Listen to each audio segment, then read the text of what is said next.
سرخط مهمترین خبرها: بخش مجاری رادیوی آزادی کارش را قطع کرد. نقشه دعوت به ارتش 98% اجرا شده است. و نظر مردم درباره حجم جریمه ها در تاجیکستان.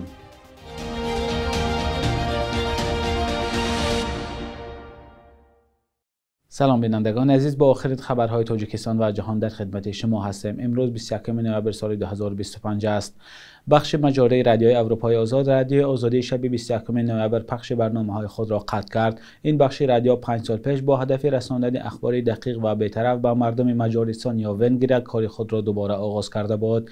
این بخش در مراجعتش به کاربران گفت خبرنگاران رسانه تلاش کردند اخبار مستقل را به مردم مجارستان پیشنهاد کنند. محتوای تهیه کرده این بخش رادیوی آزادی در دسترس باقی میماند. استیو کاپوس پرزیدنت رادیوی آزادی به کار بخش مجاری بهای بلند داد. بخش مجاری رادیوی آزادی از سال 1950 تا 1993 فعالیت داشت. این بخش رادیو سال 2020 کار خود را از سر گرفته بود. آژانسی بین‌المللی رسانه‌های آمریکا یا UCGM 5 نوامبر امسال به کنگره خبر داد که سرمایه‌گذاری به بخش مجاری رادیوی اروپای آزاد رادیوی آزادی را قطع می‌کند.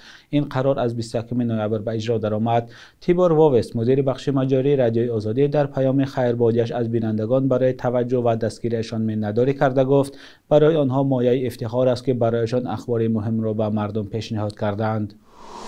نقشه دعوتی تیرماهی جوانان به ارتش 98% اجرا شده است. در این باره وزارت مدافع تاجیکستان روز 20 نوامبر خبر داد. به اطلاع این نهاد ولایت مختار کوهستان بدخشان، ولایت ختلان و شهر دوشنبه نقشه را پر اجرا کردند. در ولایت سوق نقشه دعوت 96 و در ناحیه تابع جمهور 97% عملی گردیده است. دعوت تیرماهی جوانان 1 اکتبر آغاز گردیده تا 30 نوامبر ادامه می‌کند. روشن نیست که دوام 10 روز باقی مانده ولایت سوق و ناحیه تابع جمهور می‌توانند نقشه دعوت را پر عملی کنند یا نه. وزارت دفاع از زیاد شدن صف جوانانی که اختیاراً به ارتش میروند تفسیر کرده است، اما ساکنان بعضی منطقه‌های کشور از سربازشکاری و ابله و فشار مقامات شکایت کردند. از جمله ماه اکتبر امسال نواری به شبکه‌های اجتماعی راه یافت که به گفته مؤلفش لحظه ابله یک جوان در شهر کولاب است. وزارت دفاع تاجیکستان در واکنش به این گزارش رادیوی آزادی گفت این حادثه به ابله یا سربازشکار ربط ندارد، بلکه لحظه بازداشت یک گمانبر در فروش مواد مخدر لیریک است. اما نزدیکان سنت الله میرزایف جوانی که لحظه بازداشتش در نوار ثبت شده است حرفهای مقامات را رد کرده گفتند او به فروش مواد مخدر یگان ربط ندارد و حتی نوس و سیگار نمیکشد. خدمت در ارتش برای جوانان از 18 تا 27 ساله حتمی بوده، سرپیچی از آن جوابگری جنایتی را پیش بینی میکند. آژانسی هواشناسی کشور خبر داده است که از 21 تا 24 نوامبر هوای تاجیکستان غبارآلود خواهد شد. به اطلاع این نهاد در شهر و ناحیه‌های جنوبی مرکزی ولایت ختلان، ناحیه‌های تابع جمهوری و ولایت سوق هوا پر از چنگ و غبار خواهد شد. هواشناسان سبب خاکبارش و آلوده شوی هوا را تغییرآبی اقلیم و پس بودن نمناکی در بیابان‌ها و نیم بیابان‌های دولت‌های همسایه گفته است که باعث به وجود آمدن خاکبارش می‌گردد. آژانسی هواشناسی توصیه داده است که کودکان، نورسان، پیرانسالان، زنان حامله، آدمان گرفتاری بیماری‌های راه‌های نفس و شخصان مسئولیتشان پست به ضرورت از خانه نبرایند. و دیگر ساکنان مشورت دادند که در روزهای خاکبارش از نقاب‌های محافظتی استفاده نمایند. سال‌های اخیر هوای گرم و خاکبارش پای در هم در تاجیکستان سبب افزایش بیماری‌های راه‌های نفس شده است. مردم از خاکبارش پیوسته و هوای پرچنگ و غبار شکایت می‌کنند. بار اخیر ماه سپتامبر امسال در کشور خاکبارش ثبت شده بود. تاجیکستان در قطار 4 کشور هوایشان بسیار آلوده یا ناپاک در جهان قرار گرفته است. مقامات تاجیکستان در 9 ماه امسال به حد جریمه ستانیدند که از نقشه پیش بینی شده قریب 50% زیادتر بوده است. به اطلاع وزارت مالیه در این مدت از حساب جریمه و قانون شکنی‌های دیگر به بودجه 415 میلیون سومانی وارد شده است که از نقشه 134 میلیون سومانی زیاد است.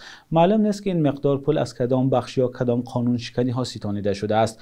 وزارت مالیه شرح نداده است که چنین نقشه بر پایه چی پیش بینی شد و کدام عامل را در نظر دارد. سال‌های اخیر مقامات تاجیکستان حجم جریمه‌ها را بالا بردند که گاه باعث به نگرانی ساکنان هم می شود.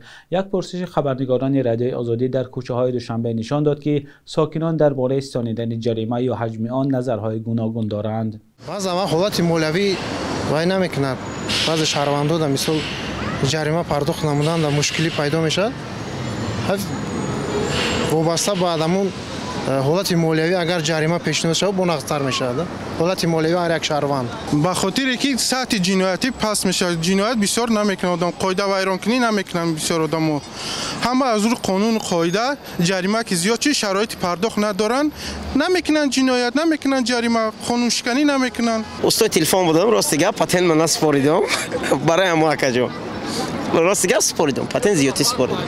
چند سال ġarima шумо? хай гидети я 4000 сомон да. аму ҳаҷми маблағ ки ҷарима шуден ба аму қонун вайронкунӣ шумо баробар буд ё ки фикр мекунед ки бояд камтар? айби хидм буд, айби хидм буд. افزایش درآمدی تاجیکستان از حساب جریمه ها در حالی است که شکایت ها از بی اساس جریمه شدن هم بارها صدا داده است. در چند سال اخیر نگرانی ها از جریمه های وابسته از قانون تنظیم و راه نقلیات بیشتر رسانه می شود.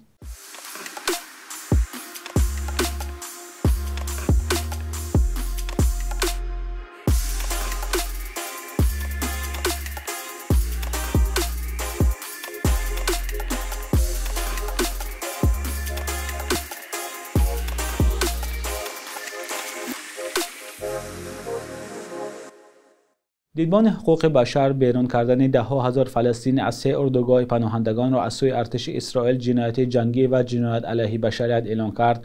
با گفته این سازمان، این گروه فلسطینی‌ها اول سال 2025 از 3 اردوگاه در کرانه باختری بیرون کرده شدند.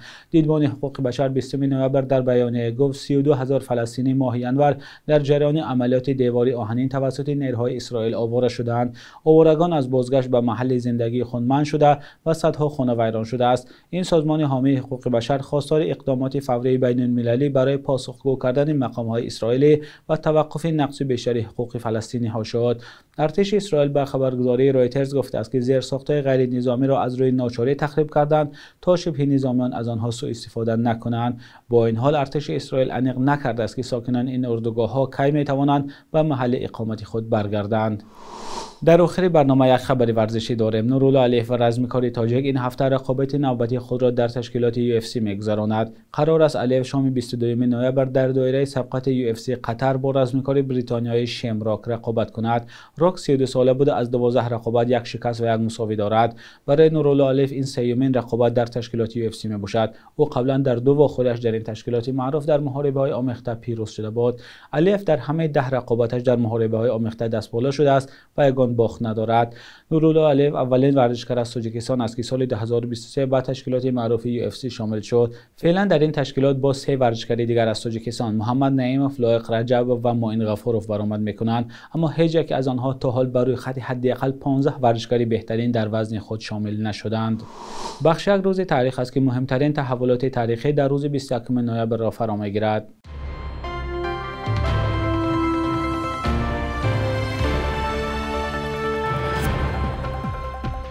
21 ноябри соли 1989 эъломияи ҳуқуқи кӯдаки Созмони Милали Муттаҳид қабул шуд, ки Тоҷикистон 4 сол баъдаш зери он имзо гузошт. Ҳадаф аз ин санади муҳим таъмини ҳама ҳуқуқҳои кӯдакон, пешгирӣ аз марги навзодон, таъмини атфол бо таҳсил ва пешгирӣ аз меҳнату кори сангин мебошад.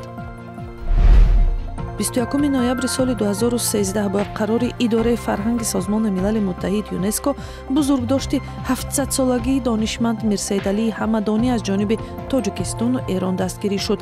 Мирсаидалии Ҳамадонӣ дар солҳои 1314-1385 зиндагӣ карда дар шаҳри Кӯлоб ба хок супурда шудааст. ҳоло мақбараи вай яке аз ҷойҳои зиёрат дар минтақа ба шумор меравад ва яке аз таблиғкунандагон ва ҷорикунандагони ислом ва фарҳанги ислом дар водии Кашмир ба шумор меравад. 21 ноябр рӯзи ҷаҳонии телевизион таҷлил мешавад, ки як инқилоби рақамие дар қарни 20 эҷод кард. Дар Тоҷикистон ҳам бинандаи телевизион зиёд аст ва 6 шабакаи телевизиони давлатии сартосарӣ, телевизионҳои маҳаллӣ дар шаҳру вилоятҳо барномаҳои хабарию тафреҳӣ пешниҳод мекунанд, вале теъдоди телевизионҳои хусусӣ ба хотири шароити сахти муҷаввизгирӣ хеле кам аст ва дар доираи маҳдуд пахш мешаванд. شبانه روز اخیر قرب روبل روسی و هم دلار آمریکایی در برابر اسعار ملی سامانه کمی بالا رفته است. صبح امروز در بانک تجارتی تاجیکستان 1000 روبل روسی به 113 سامانه برابر است. 100 دلار آمریکایی باشد تا 925 سامانه ارزش دارد. قرب رسمی بانک ملی تاجیکستان برای 21 نوامبر چنین تعیین شده است.